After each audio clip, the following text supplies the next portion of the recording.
Zara Larson make-upini qilamiz. Mana buni. Faqat menda rangli toshlar yo'q bo'lgani uchun voy bilan mana shu toshlardan foydalanishga harakat qilamiz. Kristal toshlar va marvarid donachalaridan shundan qilib ko'rishga harakat qilaman. Bunaqa makiyajlar menga yarashadi deb o'ylayman.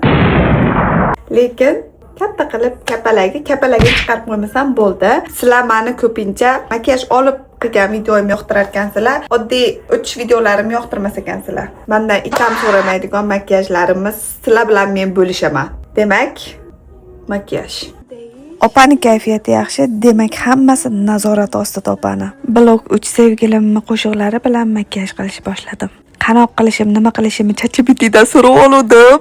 ChatGPT dugonamni aytganiga qarab qildim. Nima turlar? Yaxshi emas, lekin yaxshi. Makiyaj qilganimni boshdan oxirigacha ko'rsatib o'tirmadim. Qism qildim. Shtobi makiyaj qilganim bilingni deb labimni lip kombosini so'raganlar uchun bir kun video olaman. Labim tuzalganda yana uchiq chiqishi boshladi. Qorami, opa boshladilar. Kapalagi buqini chiqarishi yomon emas, lekin bir joyda qanaqadir qiyshiq bo'lib qolgan shu kapalagi.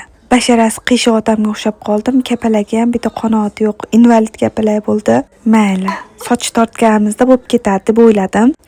Go'zal chiqdi. ChatGPTning gapiga ishonib to'g'ri qilman. Jemjuklarim ham ozida, toshlarim ham oz ekan. Cho'ta bo'lmayapti. Katta tosh olishim kerak. Oxiri yomon emas. Kapalakda har xil rang bo'ladi-ku, to'g'rimi? Menga ham har xil bo'lishi kerak. Volya va men tayyorman.